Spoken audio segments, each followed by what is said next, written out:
Sunny day in Florida, Christmas Eve. Oh lordy, everything been busy in the shop. There's Kevin and the Trans Am. So Kevin, what's going on with the Trans Am? Admiring your fine work. Not mine. It's Look at ours. This thing, not a ripple in it. I'm debating whether to even put the decals on the fender because I hate to cover up the paint. Yeah, she's looking good. I mean, look at the reflection. It's like looking in a mirror. Yeah. Pretty right car. Down the whole side of it. She's just straight as an arrow. Dang.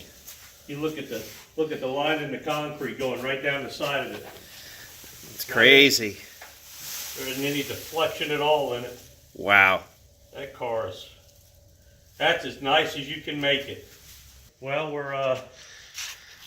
Earl's in the middle of fitting up Hank's hood here. We gotta actually cut the fender, or the actual little fenderette that they had on there that they cut wrong. We gotta replace it, refiberglass this all in, and cut it at the right angle so you don't have issues with the hood. Yeah. Rattling up against the fenderette. When they did that, it lost all the structural support of the curve, so we got to put that back in. So we're going to graft that back in, and the other portion of the fender will be attached to the cab. So that's the tilt nose for a 53 Ford. Well, and also, and you can see where we have it. Yeah, they cut it kind of wrong. It's going to sit here, and you got so much area for it to rattle around and bang against each other and mess up the paint. So we'll put a straight line in her, and that'll cut out all the flexing around of the hood and that stuff, and we'll actually make a seal there to keep everything from rubbing against each other. Kevin over here. Redneck Kevin. Where the lift and everything is.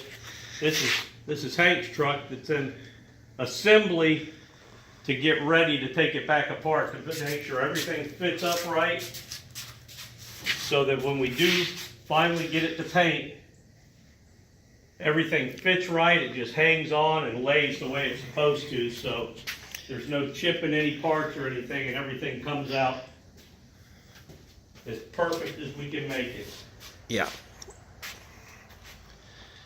Cool. And the next one over here, we got... Actually, you look at the corners on Hank's truck, how nice they are, and this is what happens when a shop tries to cut corners on coming around. on the corners. The lines don't line up. They actually do a lousy job of fitting it together. Yeah.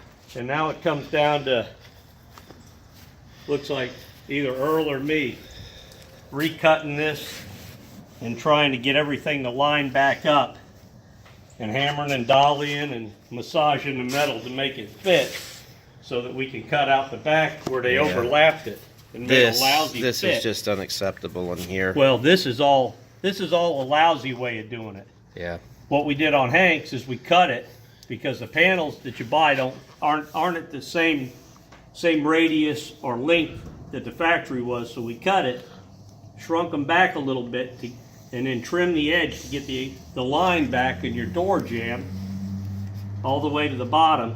And that way you got your continuous piece, and then we welded it back down here. That way everything fits nice, and it's got your original seam back in it.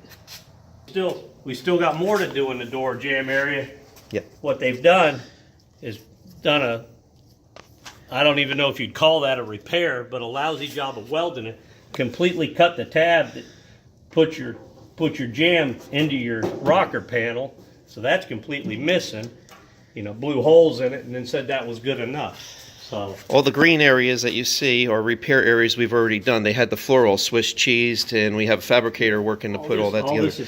Yeah, that's all been repaired, and we're modifying it. Now that would be a gas door access, that would be for the brake, and then they cut a support out in the seat and then over here they cut it for a stick shift. We're going back to an automatic. Going to be doing a 302 overdrive, and we don't need these areas anymore because we're going on a TCI chassis when we're putting a high mount master cylinder, and the gas tank is now a fuel cell going into the bed underneath. So that's why we don't need that. Drip rails are right here because they ripped all the drip rails off because they were rusty. So we got to fix all the butcher work. So Yeah, that up in the roof was a poor repair where Oh, they it's just bondoed horrible. up yeah, holes. You can see where there's still bondo in it where we've sanded got to cut it down. all out and replace it all with metal. Yeah, all this has got to be fixed. They messed up when they welded in the seam on it. Yeah, it just is what it is at this point on this repair. We're stuck with what we got, so now we've got to make what they left us Yeah. a nice repair where it's nice and straight, and there's going to be as little as possible.